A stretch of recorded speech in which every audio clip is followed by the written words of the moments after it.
So our goal in this particular section is to set up a basic CRUD application where we're going to create API endpoints to create, edit, delete, and read from our entities. And the entity that we're going to start with, because our application is all about activities, then it makes sense to start with creating our activity entity. And we want to be able to, as I say, create, read, update, and delete these different activities in our database. So let's set this up. And what we'll do first of all, inside our domain project, we'll create a new C# class, and this one we'll simply call activity. Now, if this situation happens and you try and create a class in this way using the C# extensions that we have here, the extension we're using that is responsible for this little piece of functionality is called C# extensions. And I find the easiest way to fix this particular problem is just to disable and then re-enable this particular extension. And then if we go back to Solution Explorer, and once again I'll try and create a new C# class called activity, this time it should create it successfully. Now I don't have a fix for an extension that I haven't created, and this is the workaround that I've used to get around this particular problem. So VS Code and the extensions are not perfect, but it's not that big a deal to do what I just did. So anyway, let's go ahead and create the activity. Now we're going to need properties for this particular class, and for the ID that we're going to use for the activity, we're actually going to use a GUID as opposed to an integer. And using a GUID allows us to create the ID from either the server side or the client side code. Now there's a reason for this, and when we come on to the pattern that we're using, I'll explain in more detail about why we're using a GUID for the ID for this particular entity. But in order to use a GUID, we're going to need to bring in system, and then we'll create the other properties we need.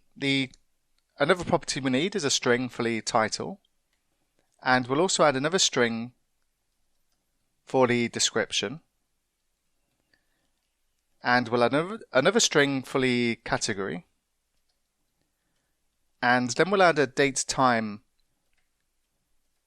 for the date of the activity, and then we need two more strings, one for the city where the activity is taking place, and one for the venue.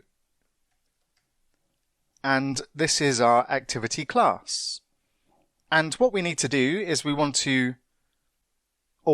Entity Framework to create a table in our SQLite database for our new entity. So what we'll do is we'll go across to our data context, which is inside our persistence project. And what we'll do is we'll add another DB set.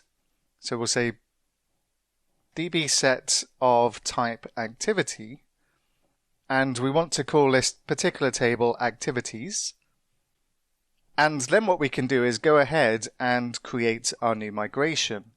So let's open up the terminal window, and if you have your API server running, you'll need to stop this. And then what we can do is say .NET EF migrations add, and then I'll just say activity entity added.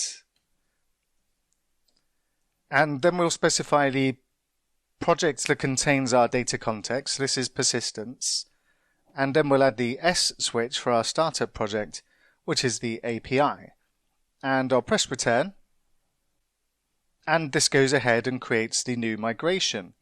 So let's go ahead and take a look at what's been created. And I'll just go into Solution Explorer. And if I just expand the migrations folder, we can see that we have a new migration now that's going to create a table in our database called activities, along with the columns for each of our properties.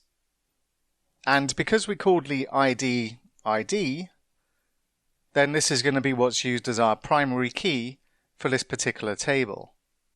Now, because we've set up our application to automatically apply migrations when we start our application, let's go ahead and restart our application. So I'm just going to cd into the API folder, and I'm going to say .NET watch run and press return, and this should go ahead and create our new activities table, and we can see the command is taking place in here. Now, one thing I'll point out, because it does look a bit strange, but it's not anything to be concerned about, is that SQLite doesn't have any support for a GUID, and it actually stores them as a blob. But don't worry about this, because Entity Framework is going to take care of the translation between a GUID and a blob, and is going to output this when we request this particular entity and we go and get our list of activities or a single activity. Then it's going to pass that down to our client as a GUID string. It's not going to be an object that gets sent down to our client.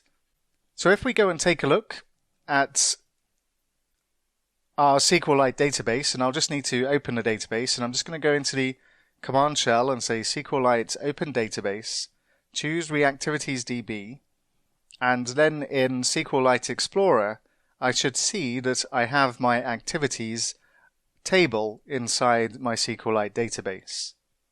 So now that we have our activities table, let's go ahead next and seed some data into it. And we'll look at a slightly different approach to do this than we did last time.